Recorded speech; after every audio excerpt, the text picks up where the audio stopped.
This is our first time doing a book launch at the Plurilingual Lab, so welcome everyone. We're very excited today. This event is of course hosted by the Plurilingual Lab Speaker Series, the McGill DISE Research Talks, as well as the Belonging, Identity, Language, and Diversity Research Group.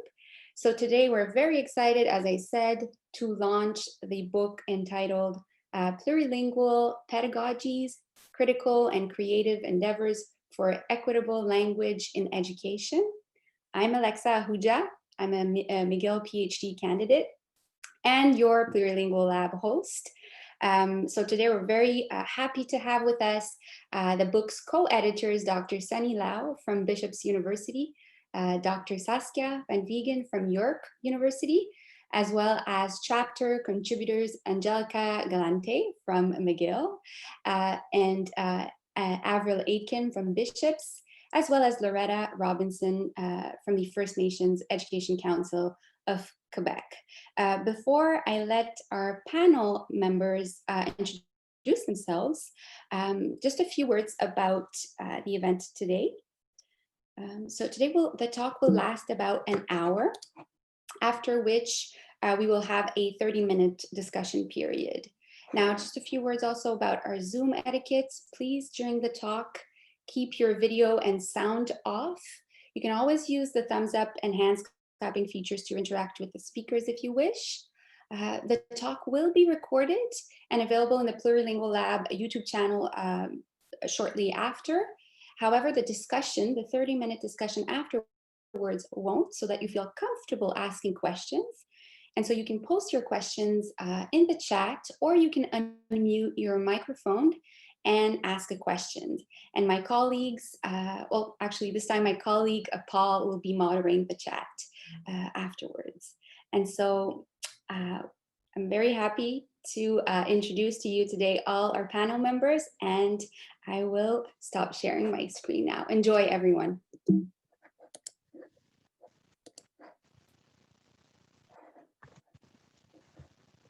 I'm going to share my screen. Hello, everyone. Thank you, Alexa, and thank you, Paul, Ben, and Ben for helping with us. And a big thank you to Angelica for hosting and Plurilingual Lab for hosting this book launch. Welcome you all, and welcome BILD members and Bishop students who joined the Plurilingual Lab events for the first time. I'm going to ask the panelists to introduce themselves briefly before we start the talk. So can I ask Angelica to start first, and then Avril, Loretta, and Saskia? Sure. Hello, everyone. Oi, todo mundo. Meu nome é Angelica Galante. Eu sou professora aqui na McGill University. Eu vejo que tem pessoal do Brasil, so welcome. It's great to be here, so thank you very much for the invitation. I'm Avril Aitken from the School of Education of Bishop's University. I'm a colleague of Sunny's, and I'm just really delighted to be here as well. It's just such a joy to be part of this particular volume. Thank you. Hello, can you hear me? Yes.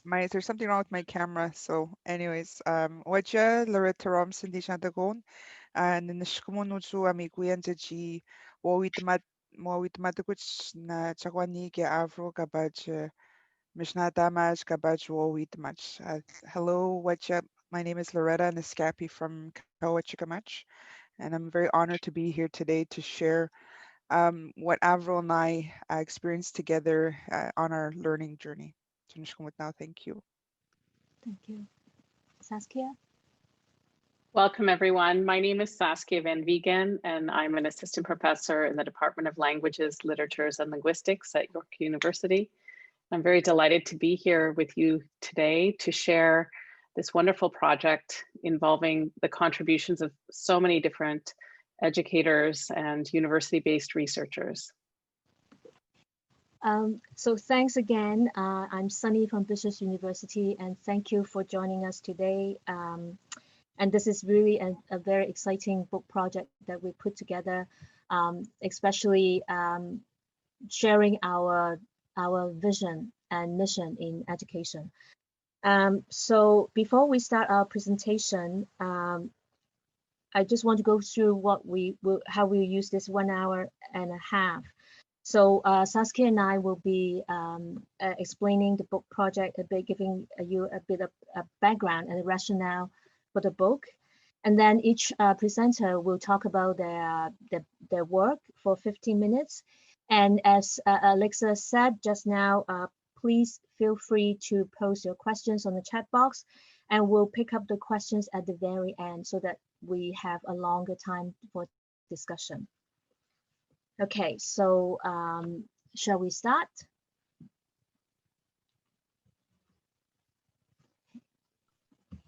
Thank you, Sunny. To begin, we wanted to provide for you a bit of the rationale for this book. And it very much arose out of our work with educators and in teacher education, where we have heard a very similar question over and over, and that is, how do different ways of thinking about language apply to students in real classrooms? And this question has been very much situated in our work, collaborating with teachers and their students in various educational settings. To address this question, our aim in the volume has been threefold. First, to critically engage with the theoretical shifts marked by the multilingual turn in applied linguistics, and to articulate some of the complexities associated with naming and engaging the everyday language practices of bilingual or multilingual students and communities. Also, to highlight fieldwork, and fieldwork as both a methodology and an onto-epistemology, a way of doing and a way of being or knowing, through which university-based researchers work alongside teachers and immerse themselves in their context to better understand students' teaching and learning needs. And finally, we wanted to showcase pedagogic approaches and instructional and assessment strategies for teaching and learning language or content curriculum across diverse, multilingual, multicultural educational settings. In doing this work, we very much recognize how plurilingual pedagogies comes up against some of the social and material realities of named languages and ideological constraints. And so we want to foreground, and this is what our title does, the contribution of critical and creative approaches for equitable social purposes. In reflecting upon what does the critical mean, we see that this idea of naming and engaging with plural or hybrid practices actively challenges inequitable power relations associated with language in society, language in education, associated with linguistic hierarchies, and also working towards reshaping the social representation of minoritized language identities or communities. And then also asking from a critical perspective, what then comprises action for social change? The creative piece as well, we want to envision creativity in how it may orchestrate spaces to work within and against constraints, to imagine and materialize pathways for approaches that disrupt binary or simplistic monolingual perspectives. So the book is comprised of both empirical chapters and theoretical contributions. The empirical chapters engage with and articulate some of the ways in which educators wrestle with the socio-political realities of language policies and ideologies on a day-to-day basis. And we hope that these empirical contributions can help educators come to a better understanding of or reflect upon how they position themselves and negotiate deeper understandings of what these perspectives mean to their practice. And then in the spirit of critical reflection, we also have invited in the book contributions from scholars to give dialogue or reflection upon the empirical chapters, and to invite a bit of a dialogic format that underscores the idea that theories are porous and can continue to evolve, particularly as they are applied in the social context. We can go on to the next slide, Sunny, thank you. So for this book launch, we don't have enough time to dwell deep into the discussions about different terminologies, but we highly recommend you to go to read this particular chapter where Daniel Moore talks about how tracing the roots of some of the terms that have become very popular in the field right now, and how these terminology, they all have their own philosophical and historical roots, and how they travel and how they cross-pollinate each other, and how each new terms are actually trying to address a paradigmatic shift in order to cater to a specific needs and audience at the time. So with all the the plethora of terms, we decided to use plurilingual pedagogy as a working term for us in this book. The idea is that we articulate one common characteristic among these terminology, and that is a heteroglossic understanding of language. That we all believe that languages are not compartmentalized, but rather they're interrelate and interact. So these are some of the key characteristics that we want to highlight. How we as language users, we select language from different directions. How language competencies are uneven, incomplete, and is always developing, and how they are interconnected and integrated as a communicative repertoire. And so as Saskia just mentioned, the idea is that the creativity is to challenge the dominant monolingual approaches prevalent in the field, and also all the compounded forms of socio-political marginalization and systemic discrimination, and also to challenge inequitable power relations inherent in language hierarchies, and to reshape the social representations of minoritized linguistic identities, and engage learners in agentive actions for social change.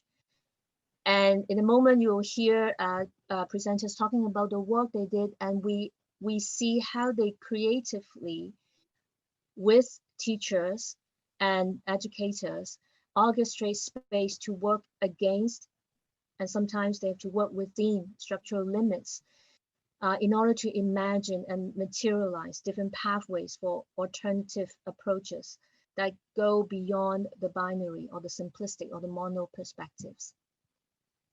So with that said, so I'm going to ask Angelica to share her screen to do her first talk.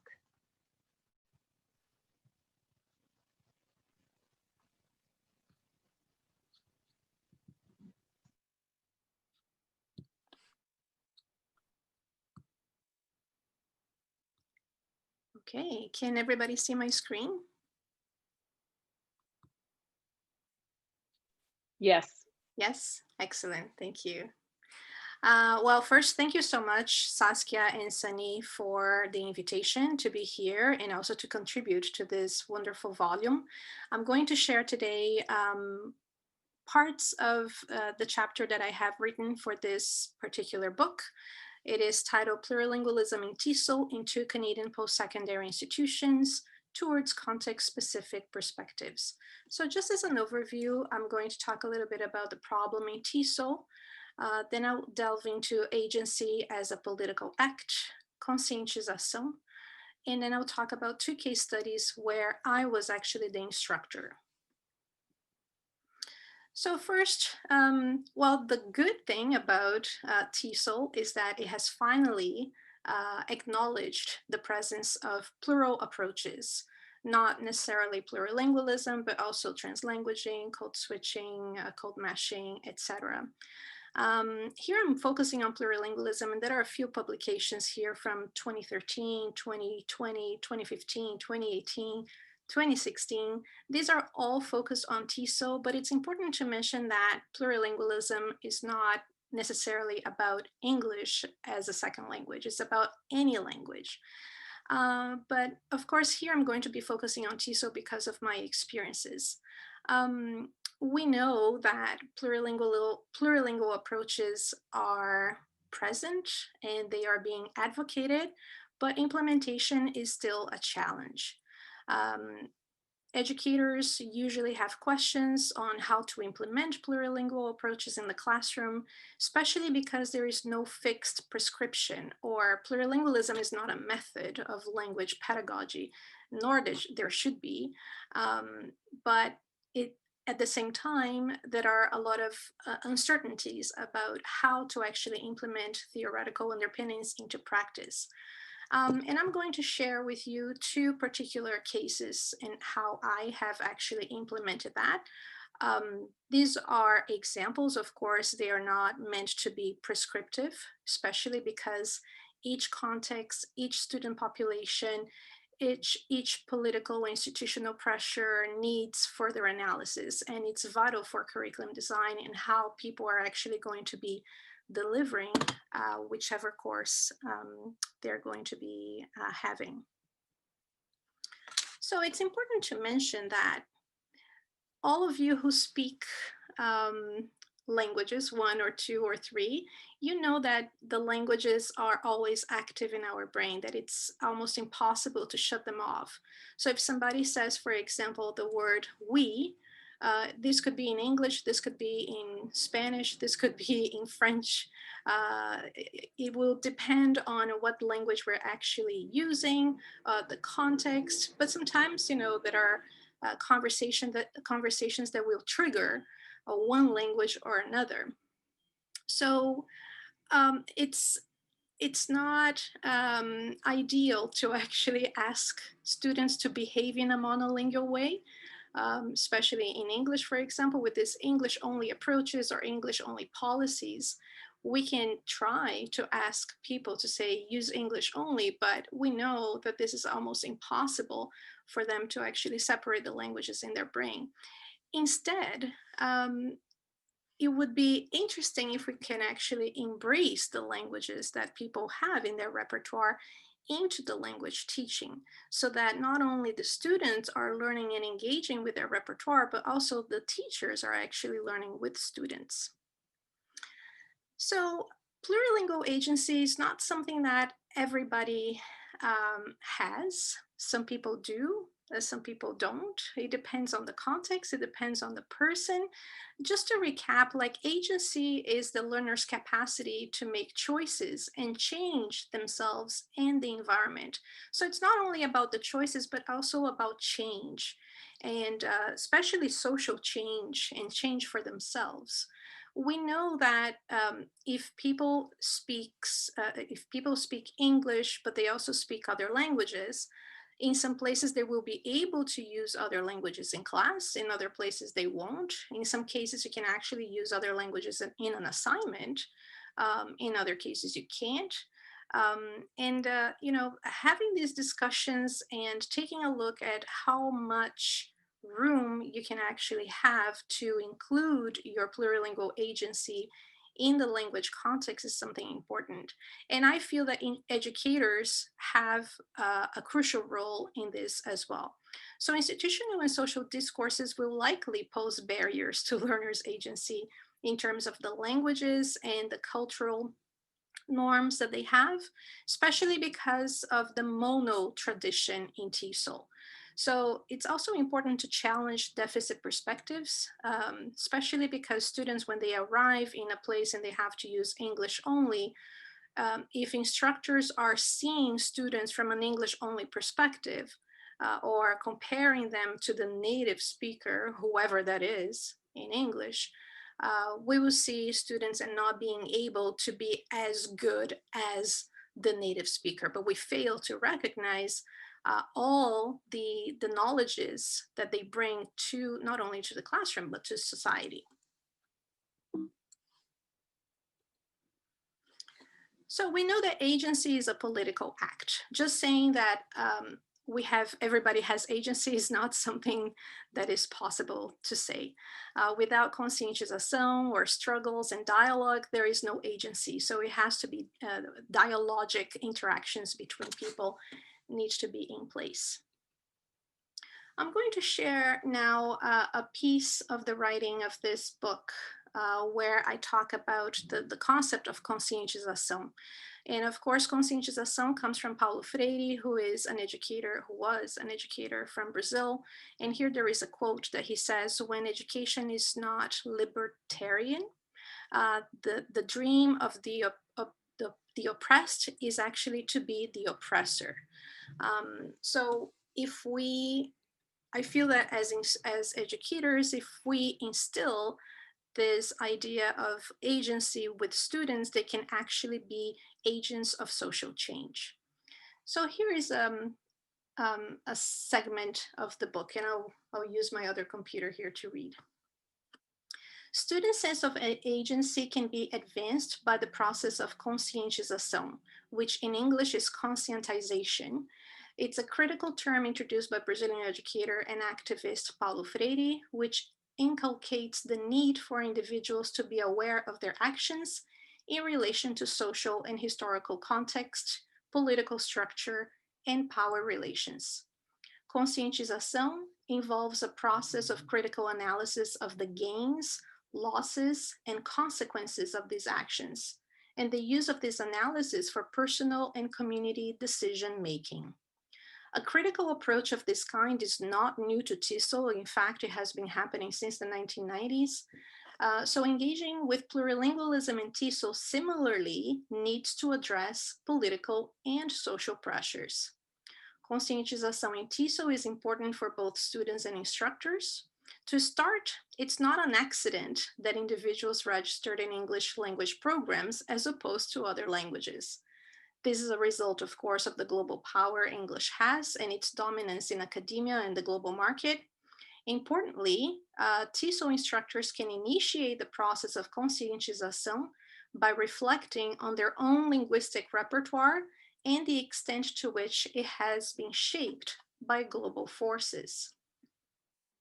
For example, me reflecting back on my own experience through the process of conscientização allows me to analyze affordances and barriers to educational and professional domains.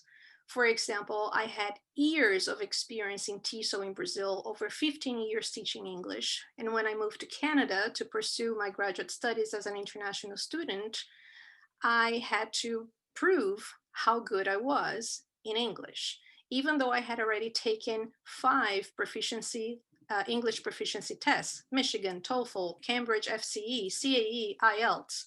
So I had to do 1 more test to gain admission into higher education. We know that there is a financial cost for these tests, and often English language classes as well. So only those who can afford to take classes and tests are able to demonstrate proficiency in English. So these practices highlight the gatekeeping devices that limit access to education for international students.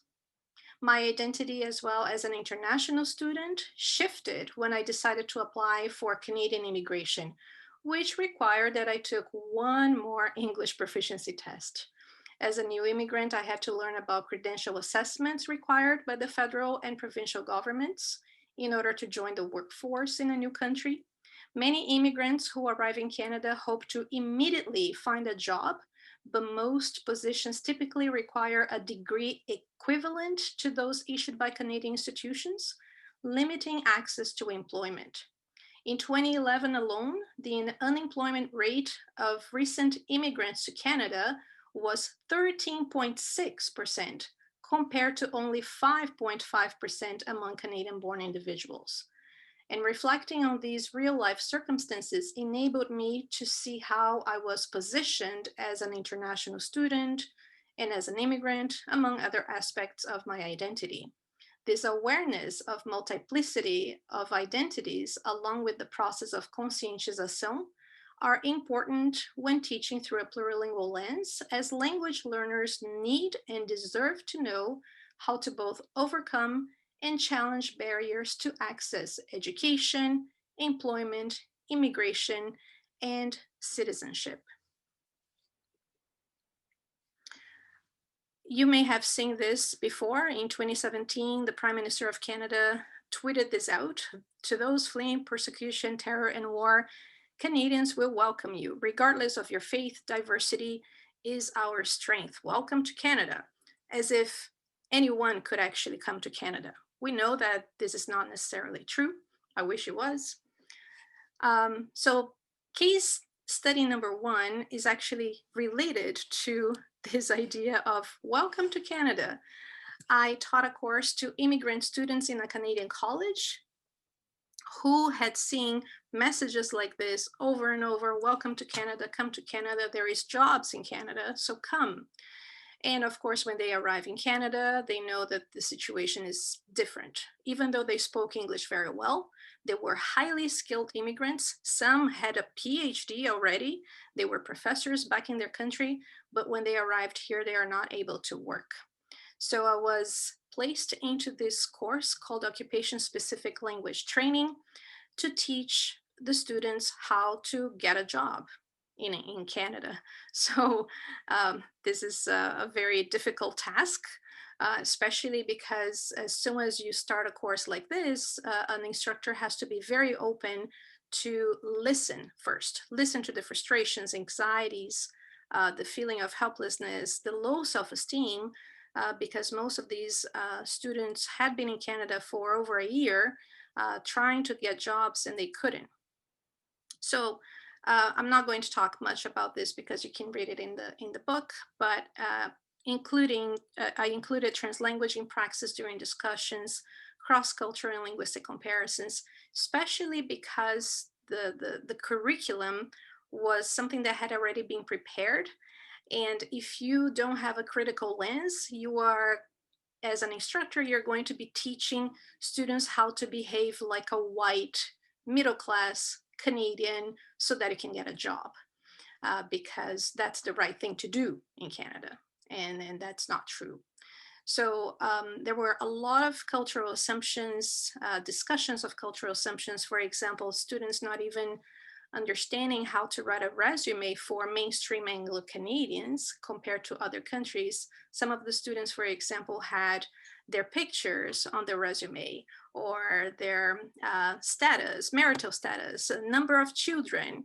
And we know that the assumptions of someone in Canada receiving a resume with that kind of information would probably be gatekeeping already, you know, a person to even being invited to an interview.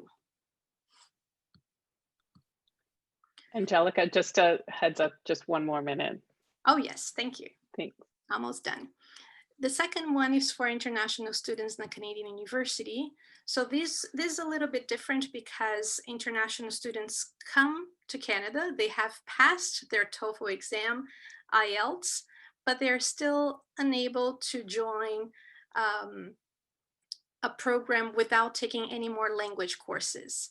So some of these students think that they can write well, they think that they can speak the language well, they think they can have good participation in class, but they don't know yet what that means in a Canadian university level.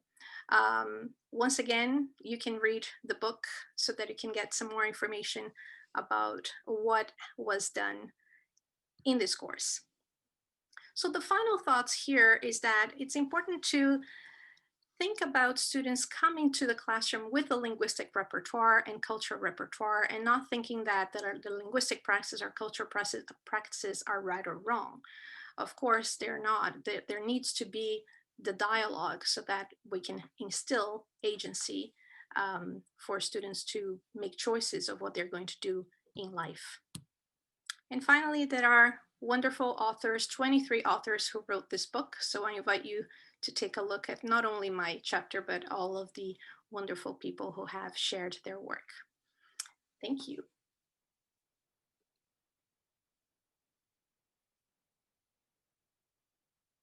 Thank you, Angelica. So I'm going to ask Loretta and Avril to present. I'm going to share my screen.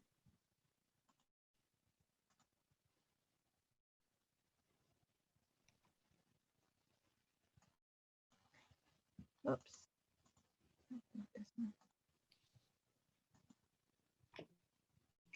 Can you see the PowerPoint? Not yet.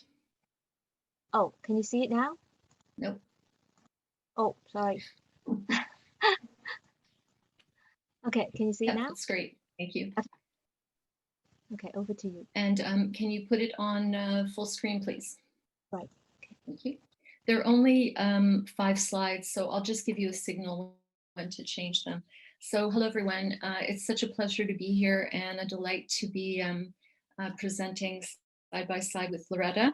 This is another part of our journey together. So I'll be setting up a little bit of the context, and then Loretta will be reading an excerpt from the chapter, and then she'll talk a little bit further. And I've put up this picture which was created for Loretta's master's work a few years ago by one of her family members. So you can just consider that for a while we're speaking. So our chapter considers the importance of plurilingual pedagogies to Indigenous peoples through one case of an intergenerational project that took place in First Nation community school in the subarctic of Canada. This is a school where students enter age 4 kindergarten with strong oral language use of the Indigenous language Naskapi. So central to the project described in this chapter are observations of translanguaging in the classroom, where plurilingualism is honored, where critical literacy practices and identity texts are used. We consider the students' meaning-making practices, where English becomes the medium of instruction in grade 3, and we underline the significance of plurilingual pedagogies for learners' identities. I'll just start and say a few things about the significance of Indigenous language for Indigenous people's cultural identity. This cannot be understated. Spiritual, social, emotional well-being for individuals and communities are connected to the health of Indigenous languages. Indigenous languages embody worldviews, teachings, values, relationships to the land, ceremonies, experiences. All of these have systematically been excluded from educational institutions over the years. And this is really part of exclusionary practices that are connected to colonialism and the pervasive and ongoing effects of assimilationist practices and policies. And this is included until very recently the absence of legislation to protect Indigenous languages, although in June 2019, the Indigenous Languages Act became law, which is a good sign, and most recently UNDRIP also last week became law, or will be worked into law. This is the thing, there have been laws in place that, that focus on bilingualism in French and English, and many protections in place for those languages, but not Indigenous languages. So in a school setting such as the one in which the case is described in subarctic Quebec, in fact, these particular practices translate into guidelines and templates for communication between school and the Ministry of Education that pretty much erase any evidence of Indigenous languages, no recognition of them, despite the fact that Naskapi in this school is a language of medium of instruction for the first few years. So you can switch over to slide 2 now, please, Sunny. Naskapi is widely spoken in the community, but less so written, and efforts to preserve and standardize, yep, there we go. Efforts to preserve and standardize the language. I'm not sure what that is on the left-hand side. There we go, thank you. Efforts to preserve and standardize the language over the last 50 years have involved using a syllabic orthography, which you can see on the right-hand side. While the language can be written using the Roman alphabet, syllabics are part of Naskapi literacy learning in the early years, and any texts that are used in the school are produced to reflect this standardization. Something that's significant about it is that the standard classification that we use in English and French doesn't apply here. English syntax rules, for example, aren't evident. A Naskapi word, there's one word there for you to look at, has a core semantic meaning, and it can be modified through additions to that core. So the result is that one word may be extremely long and may embody many sets of ideas, as you can see on the screen. So you can switch over to number 3, please, Sunny. So this is a context where language policy privileges English and where many of the non-NSCAPI teachers stay for a short period of time and they don't show much curiosity about the language. And so it's not unusual for questions and comments about the value of the use of NSCAPI for the first few years to go unchallenged in the school. And equally, deficit perspectives are often heard when describing students' performance in classrooms where English is the medium of instruction. It's important to note also that in this school there are Innu students from another First Nation close by. They choose to attend the school and they may arrive fluent in their own language, Innu, as well as French, possibly NSCAPI as well. So you can see the immense potential for taking up plurilingualism as a foundational approach in the school. But nonetheless, in this particular school, English language and literacy are the priorities. There's an emphasis on a distinct monolingual programs in the school, and you can really see this particularly with the shift in grade 3 from NSCAPI language clearly to English as a medium of instruction. And notably, until Loretta returned to the community to teach and was assigned to teach grade 3, the school administration would hire a monolingual Anglophone to teach what they referred to internally as the transitional year group. So with no mentorship in place, the grade 3 teachers would have to, and there was a lot of turnover, would often be required to independently figure out how to draw on students' existing linguistic resources while also supporting English language acquisition. So on arriving in the school, you can imagine Loretta found it difficult to engage in meaningful dialogue with colleagues about the needs of the students. There was a lack of collaboration between teachers along linguistic lines. And so initially Loretta followed the accepted practices of privileging and English immersion approach, but nonetheless, she was listening attentively to the ongoing conversations between the students that were taking place in NSCAPI and English. Can you please switch to number 4? Thank you.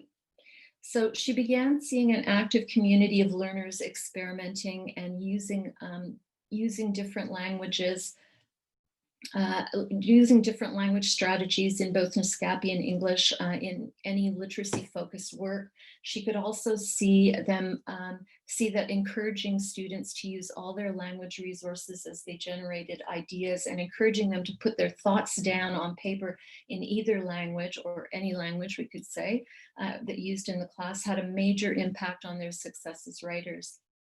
Once Loretta was well established in the school with several years of listening, observing, and experimenting, she decided to approach a non-NSCAPI colleague who was teaching the next grade level, and they decided to design a literacy project. The project that the two colleagues created was entitled Grandparents, What Makes Grandparents Special? And they chose this topic because they believed that the students would have a lot to share and would be able to make personal connections in the writing process.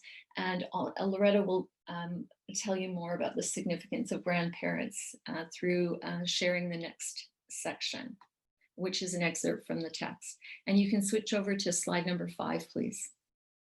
Thank you. Wacha, hello. So I'm going to read part of the text, the chapter that Avril and I wrote together. Moka ashkaga chichipian nui nishkumoj, but namushumnanj genuhumananj gishpishpaj shkutumaguya iu imunio iu sed munio ge iu itun. Angun go gabchitaman jaji ba woichiko geni nichiuch wishkutumashuch English. So first I said I'd like to acknowledge my grandparents, all our grandparents, and for all that they've taught me, my language, my culture, and my way of being. And it is through that that I was able to write about what I wrote in the chapter. So, it starts like this. Grandparents are seen as the knowledge keepers of the NSCAPI and Innu languages, traditions, and cultures. They are at the heart of the essential question of the project designed by my colleague and I. What makes grandparents special? Pedagogically, the project centered Cummings' concept of identity text, which he describes as products that can be written, spoken, visual, musical, dramatic, and multimodal combinations, which are positive statements that students make about themselves. Over the course of the several weeks, as students sought to answer the essential question of what makes grandparents special, they were inspired by different stories in Escapi and English about grandparents, and they produced their own identity text. They wrote about ideas that were important and relevant to them, composing of personal narratives, letters, responses to text, and poetry. As Cummins suggests, the identity texts allow the students' cultural knowledge and language abilities to be resources for their academic engagement. For example, one student wrote a personal narrative of his grandmother showing him how to make his very own traditional mittens. Another wrote about a camping trip with his grandfather out on the tundra. In each piece, the student gave a clear portrait of his or her experience. In the cases of these and other students, the writing showed new evidence of important qualities, focused ideas, details, and rich use of vocabulary related to culture. Schmitz and McDade define plurilingual speakers as a social actor who develops a repertoire made up of various languages and varieties of languages and different forms of knowledge. Throughout the project, each student worked towards the production of an individual scrapbook of writing in Escapi and English that represent the student's view of what makes one's grandparents special. Students' final products were presented at a tea time event where the grandparents were invited to listen to stories as students reading their own text. Olian state that there are plenty of opportunities to foster a plurilingual environment of teaching and learning without stipulating exactly which languages should be learnt under which conditions. Such was the approach taken on a daily basis throughout the grade 3 projects on grandparents. For example, while learners engaged in discussion of the different readings early in the project, their ideas were added to a uh, dual language word wall, as Avril showed in the PowerPoint. Students were invited, depending on their level of risk-taking, to use the different languages simultaneously for the writing stages: brainstorming, drafting, revising, editing, rewriting, and publishing.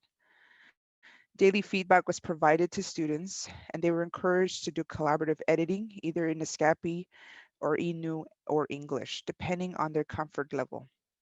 Fundamental to what they was realized in the classroom were learners' funds of knowledge, the rich resources of their lives outside of the school. Students had more to share with a familiar topic at the center of the work, leaving the teachers to focus on the quality of the ideas they had versus the amount that they could put on paper. The grade threes appeared to be taking ownership of their learning of English. They experimented with ideas, took new risks, mentored peers, revealing a confidence and resourcefulness that countered broader deficit discourses in the school. They also appeared to increase their metalinguistic awareness, which allowed them to create their own strategies for learning English. While daily successes were celebrated, the significance of the Grandparents Project became most apparent when the final products were presented at the tea times. Students' identities were being affirmed, and there were increases in their confidence to engage in subsequential language and literacy activities. The grandparents of the grade 3 students heard and witnessed their grandchildren expressing thoughts in multiple languages in what would previously have been viewed as the English classroom setting. Inviting them to participate in this way served to acknowledge their importance in their grandchildren's language and literacy development. Additionally, in a form of critical perspective, the tea time events served to disrupt what had previously been a monolingual activity. That is, parents would be invited to a celebration that would focus uniquely on showcasing English language literacy. The new form of tea time honored and capitalized on the plurilingual strengths of the students, who would be accustomed to using multiple linguistic resources to negotiate meaning from an early age outside the classroom. So that's the end of the text. So, you know, in all, I would say that this part of the chapter, sorry, I have allergies. This part that I just read really demonstrates the power of asking questions. As myself, as an Indigenous educator and a learner, it demonstrates by asking questions the work I needed to do to challenge a system that just was not working for my people. And as Avril had mentioned, I listened to what the students were talking about as they were trying to use English as a third and sometimes fourth language. It also demonstrates that by making space for the Naskapi language and culture and traditions, which are so important, do have a place in the classroom. It also allowed me to experience and appreciate the linguistic resources that we have as, you know, as an Naskapi woman, who I too know the foreign languages. And it also reinforces that as teachers, we have a responsibility to make sure that our iuimun, seitamun, kiaiutun, meaning language, culture, and way of being, have a space in the classroom, in the day-to-day practices of the school.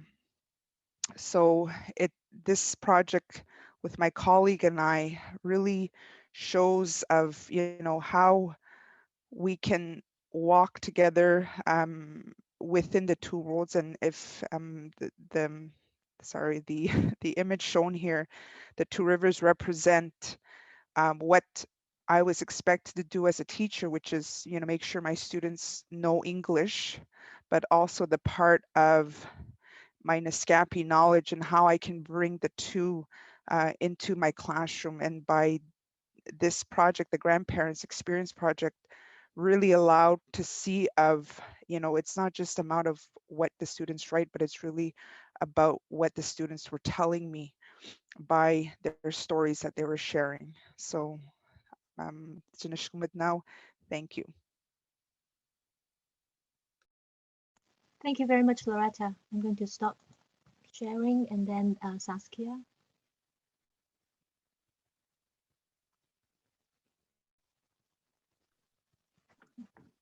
Great.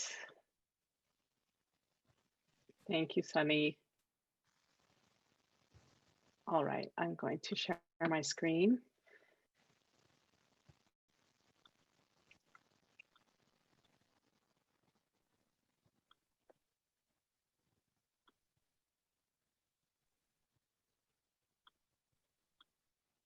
Can you see?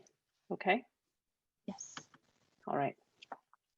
So my chapter is based on research I did as part of my dissertation project, which was embedded within a school-university research partnership in a large urban school district in Canada. In this particular school, 95% of the families and students self-identified as speaking a language other than English at home. And the school community was comprised, interestingly, in this area, only of high-rise apartment buildings. And the community was home to many families who had recently been displaced and experienced forced migration. A lot of the families were from Afghanistan, Pakistan, Iran, and Iraq. And I love this picture, which shows one of the students' artifacts picking apples from a tree outside of his mosque. And I select this because it offers a very different perspective to what we often see in the news media around experiences of students and families who have been displaced. On this slide, I share some of the research purposes.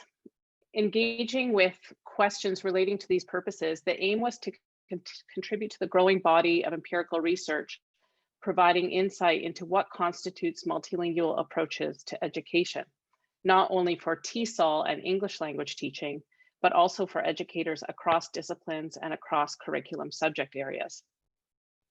Importantly, and the message that I'd like to get across today, is that multilingual approaches are not a technical or instrumental activity. They're not a rubric or a set of instructions that you can just go through. They're not a set of steps that can be applied, but rather these approaches are linked to a view of students, student learning, and education that is fundamentally critically holistic and situated in particular community contexts. Engaging in this work, specifically with families and children who are in the process of educational resettlement and integration into a new country, I'm very much guided by the tensions that exist in what has been called the access paradox by Hilary Jenks. And this refers to, and I won't go through all of it here, but the tension between delivering access to the dominant language while also raising critical awareness and critical literacy, or upholding students' funds of knowledge and being sure not to, in the teaching of English, to ignore or stigmatize students' cultural backgrounds and their funds of knowledge. Countering explicitly English monolingual ideologies and linguistic hierarchies, and opening schools' expected performances of bilingualism to be more like what we see in society and in bilingual communities, and recognizing students' subject positions rather than imposing positions that may be seen as remedial or in need or deficit.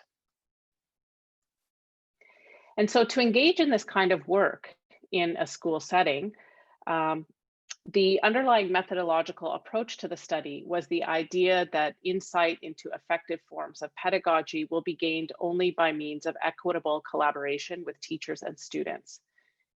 Involving what Patty Lather calls research as critical praxis, this approach to inquiry begins with an interest in and collaborative action towards addressing challenges faced by a group or community. And a fundamental aspect of praxis-oriented research is that it is constituted within a relationship, one of mutual trust with people and communities, and developing understandings through involvement with, not for people to address issues and challenges relevant to their lives. This image that you see here is from a direct result of this working with. Here I was a language and literacy graduate student, and in the end of this dissertation project, we ended up building a school garden. And that is a longer story and has been published about elsewhere, but here's a picture of the garden at a time when we were able to harvest some of the fruits of the students' labors and their parents' labors. So the garden, the reason we did it is because the teacher himself for this particular class was an outdoor educator and very interested in ecological issues. And by tapping into students' cultural backgrounds and funds of knowledge, we found that many of them had come from rural communities and that their families missed access to land now that they were living in high-rise apartment buildings. And so we decided to turn some of the school space into a garden for that reason. So how did this occur? How did this come about? The research design started from an initial plan that evolved as I entered the field and began to get to know the context. Together with the teachers and students, we determined the goals of our collaboration and created pedagogic activities based on collective needs and interests.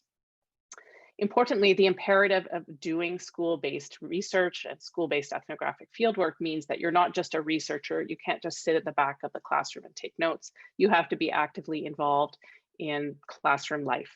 And so I was part of many different things that were going on in the class and enjoyed that very much. It brought out my teacher side. We also invited students to contribute their thoughts and ideas to our plan. And here you can see an image of the students drafting the interview protocol.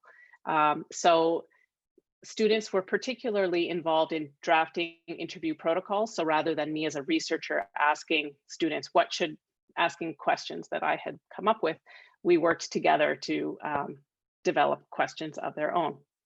And then they conducted interviews with one another in various ways and through various pedagogic activities.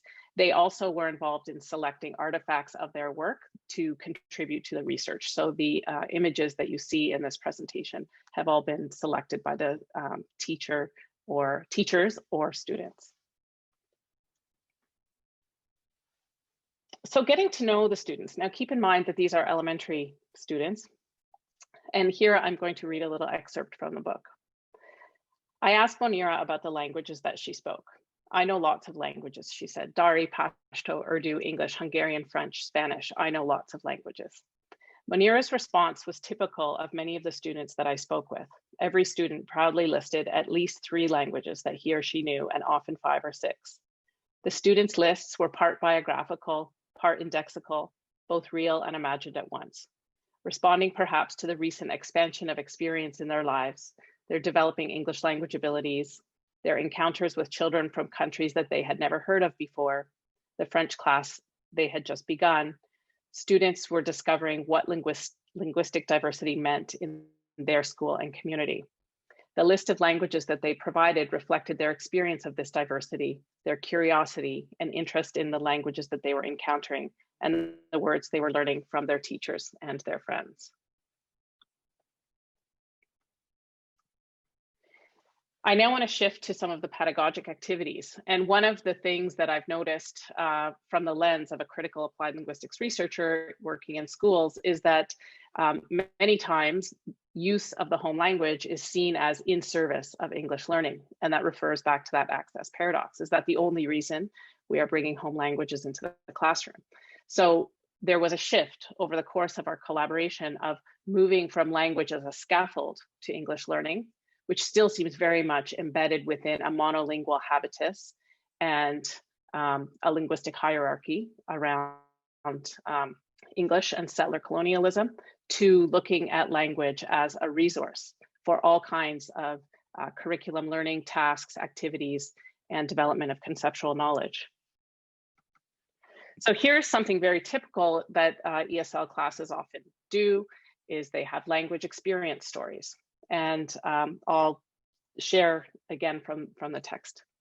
Throughout this activity, Khadijah's teachers provided encouragement for her progress, showing their expectation that she could do the work and supporting her same language peers and helping her. The teachers used Khadijah's story to scaffold her English language acquisition, assisting her to add labels to her illustrations in English, such as "He is my father," which can be seen here. Translating or creating labels can be used to scaffold translanguaging practice for emergent bilinguals, though it may emphasize that one language is preferred academically. Writing a story almost entirely in Pashto, Khadijah's story was quantitatively longer than it would have been in English, but more importantly, it was qualitatively much richer and more representative of her experience than she could have written in English at this time of her education. Another common approach was doing dual language activities, where we're still working from language separation and this idea of translation. Teachers had students do PowerPoint activities in both English and their home language, translating with the help of family members, friends, and same language peers in the class. However, when students presented, the teachers created opportunities for students to present this work to their families and to school administrators, but when they did the presentations, very few of them felt comfortable orally using their home language in this more public space. And so they stuck to English. Again, causing the teachers and I to ask, what else did we need to do to move the linguistic ecology from one of a monolingual to a multilingual habitus? And so we started to integrate many more things that we could do to reach students' creativity and the full range of their linguistic repertoire, asking students to speak in their home language in class or inviting them to, translating new vocabulary words into their home languages, talking about feelings and perceptions about learning a new language, encouraging students to work with same language peers, reading more books, dual language books in their own language in school, and all kinds of various scaffolding activities to bring in more of their home languages and help them to feel comfortable with that. So what did we get in the end of that? I'll share this one example selected by one of the students. The student, and again, I'll read the students came up with their own solutions for resisting ideas about how languages should be used in school, experimenting with ways to draw upon the multiple languages that they knew. This experimentation resulted in a hybrid use of language that was not always limited by the boundedness between languages. For instance, Rafat, a boy in the 3rd grade class, worked with a classmate to research and write a PowerPoint presentation about traditional foods in India and Turkey. Rafat chose to prepare his part of the presentation in Turkish and English, but he reported he spoke English, Kurdish, and Turkish, but had only learned to write in English because he had come to Canada before 1st grade. He was unable to get help from other students or family members to write his presentation in Turkish, so he worked by himself to sound out Turkish words that he wanted to say, and he transcribed them himself phonetically. So this showed one student-generated solution for how he could bring his own language into the school and into his learning experiences. And I want to show a couple other examples of this kind of creativity. These are from the video data. You can see in this picture the teacher in charge of the technology and the students standing around. We very much found changing forms of student participation over the course of the project as students moved from passive to active users of digital technology tools and began to shift from objects to subjects of educational discourse. And I have 2 little video clips that I'll share that illustrate this. On this slide, you will see an example of how students began initiating, creating, and sharing creative works that included rap songs, dramatic performances, poetry, and narrative writing. And every time someone in the class made one of these creations, the students or the teacher requested that we turn on the camera and get this on film. And in this clip, you'll see one such moment where the students and teacher appropriate the language and practices of a filmmaker or a culture maker. Oh, and wait, actually, I gotta skip this one. Could you hear that? Oh, okay. No. No. Oh, you can't? Okay. Shoot, I might not have shared my screen properly. I need to optimize. Okay, here we go. And I'm going to show the next one actually.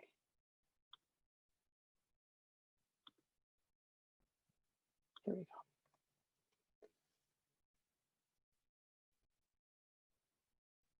It's going to work. I always used to think that it's hopeless because I'm just a child, and whenever a child has an idea, adults don't really listen to it. They just ignore that person, that child, and that child could really help make a difference. So I thought to myself that I'm going to stand up for myself and make a difference. Okay, so I'm going to stop there in the interest of time and leave us with the idea that looking at how incorporating students' home languages and digital technology tools into literacy activities intersected powerfully to influence the language and literacy practices of the classroom. Students were seen as having valuable knowledge to share, and their plurilingual competencies were constructed as legitimate language and literacy practices for curriculum learning. Furthermore, the processes involved in creating these texts afforded the opportunity for improvisation, agentive moves through which students shifted dominant narratives and refigured representations of the social world to illuminate their own interests, concerns, and social conditions. And I will turn it over to Sunny. Thank you. I will share my screen. Can you all see my PowerPoint? Yes. So I'll start. Okay. My book chapter describes a collaborative action research with 2 elementary school teachers in an Anglophone system in Quebec, one teaching English language arts and the other French as a second language. And our goal is to inquire how their cross-language and cross-curricular collaborations in engaging students in critical inquiry facilitate students' critical biliteracy and also their identity as competent bilingual users and agents of change.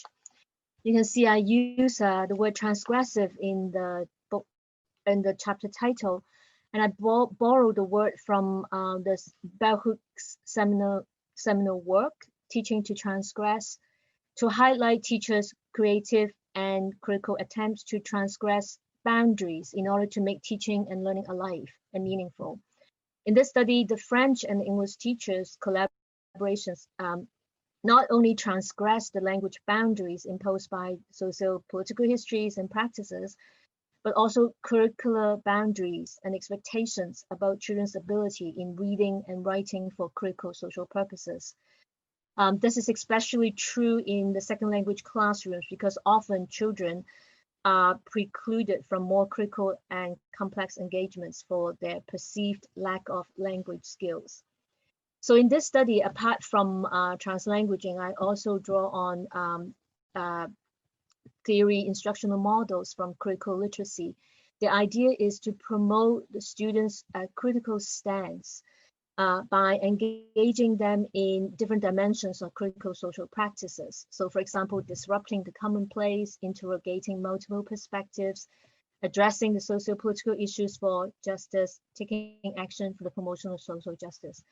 And we always try to start with the personal as an entryway for them to see how a lot of times our personal practices or preferences are shaped by broader socio-political values. So as I said, I worked with 2 teachers from the Anglophone system. Actually, the project, it's a 4-year project. And because of the interest from the school board, based on the first year's collaboration, they actually allow the teachers from the 2nd year onward to share a combined classroom. So they actually had a wall broke down between the 2 classrooms. And so then the teachers can be with the 2 classes together. So it's a bigger class, it's 47. So they're always present in the same classroom. And because the teachers would also like to ensure that the students have prolonged engagements in critical literacy practice, so they chose a multi-age classroom, and that is from grade 4 to grade 6. Most of the students are English dominant, but they have different levels of bilingual proficiency. So we use the collaborative action research model as a way to engage in our co-investigation. So this 3rd year, we decided to have a year-long theme on celebrating diversity. So this is how we did it. So we read books, a range of books that cover topics including physical and intellectual differences, poverty, homelessness, and race relations. And usually we'll start a social topic in the English first. And then because they are English dominant, so it's easier for them to engage in the critical discussions about the issue addressed in the book. And then we will revisit the same issue using a French story book.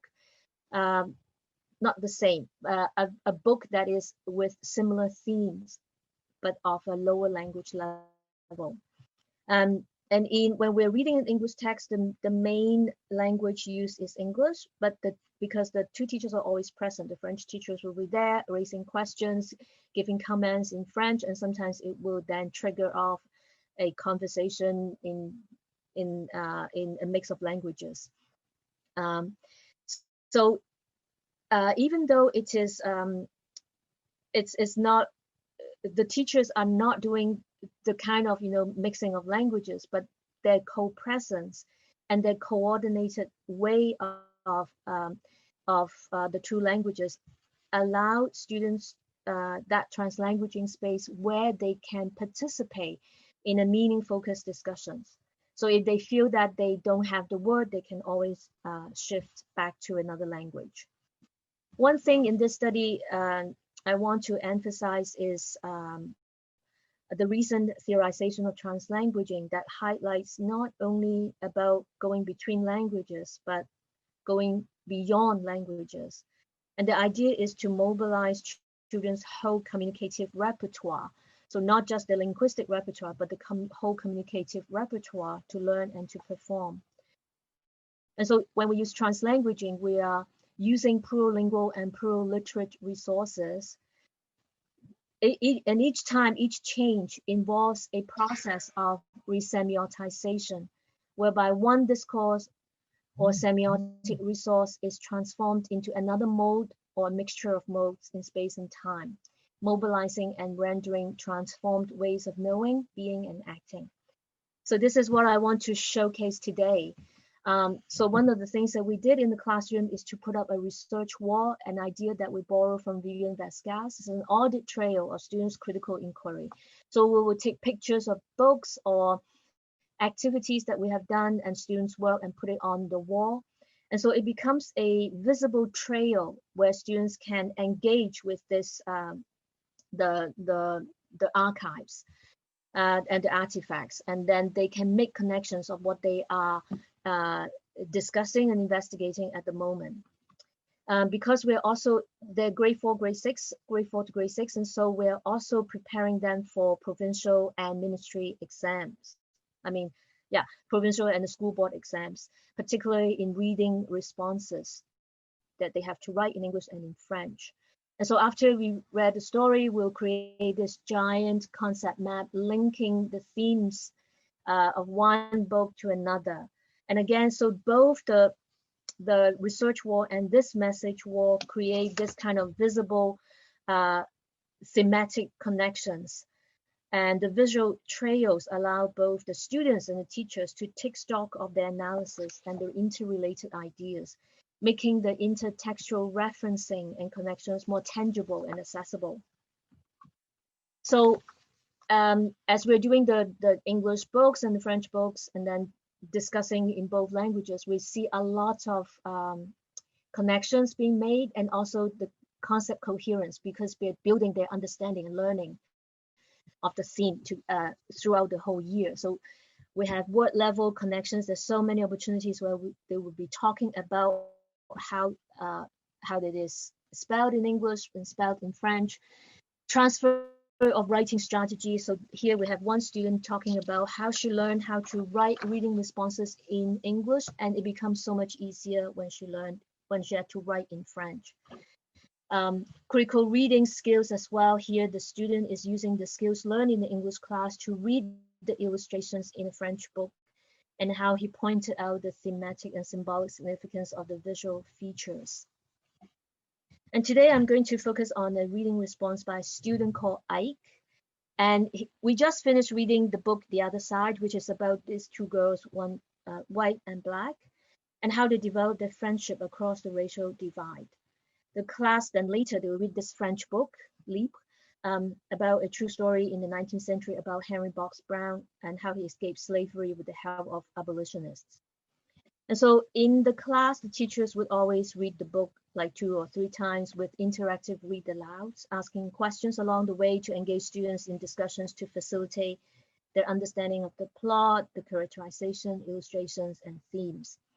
And after these read alouds, we will construct collaboratively on the board a mind maps, trying to synthesize the ideas, especially highlighting those elements that students will need to address in their reading response. So here you can see they read The Other Side, and then the characters, and then the symbol of fans.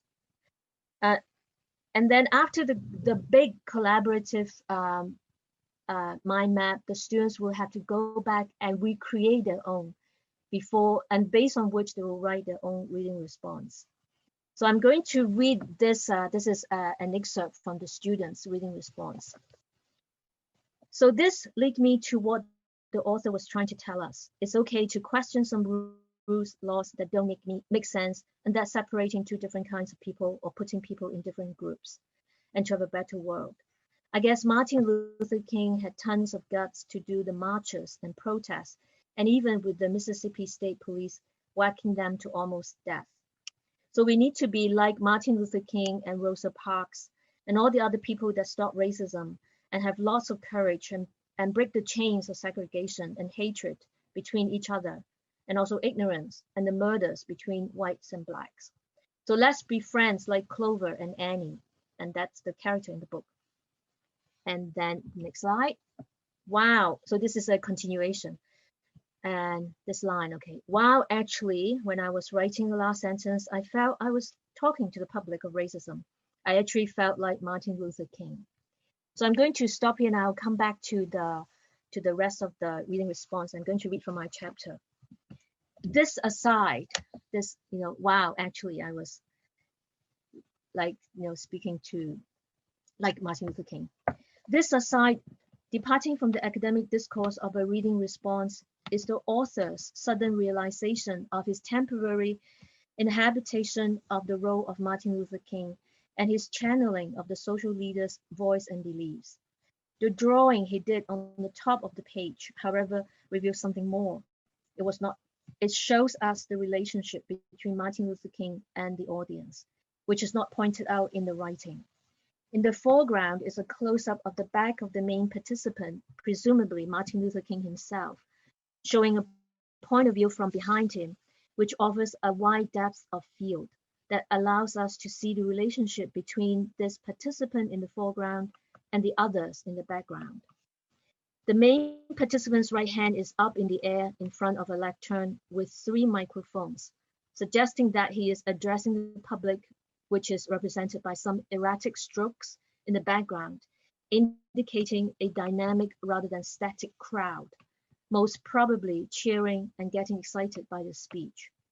Both the compositional structure, that is how the visual elements are organized spatially, and the representational structures, that is what's happening between the objects and the participants, are showing the salience of the impact of the speaker on the audience.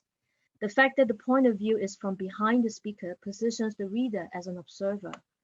The small caption on the side of the drawing specifying that it was a picture of Martin Luther King Jr. creates a more distant interpersonal relationship. Ike positions himself and the reader as an observer, observing Martin Luther King, or even better, observing himself performing the role of Martin Luther King and his impact on the audience, just as his writing about noticing himself becoming Martin Luther King, with the visual adding much salience to his powerful influence on the crowd. What follows this meta-reference to Martin Luther King is that Ike reverted back to himself as a student. And even though what he has done so far is an excellent job making text-to-text, text-to-self, and text-to-world connections, he was worried that these connections weren't explicit enough. He wrote, and I come back here again. I'm going to connect just in case. What he did in the last paragraph is a public display of his academic competence, demanded by this specific task and genre of writing. So he said, I could easily connect to a storybook, What Does Fish Have to Do with Anything? So this is also a story that we've read before. I knew it sounds like not a fitting title about racism and segregation, but it is. Unfortunately, he didn't have enough time to finish his writing. And so at the end, he said, in parentheses, not done yet, still had more to write, and he left a smiley emoji at the end. So what we have seen is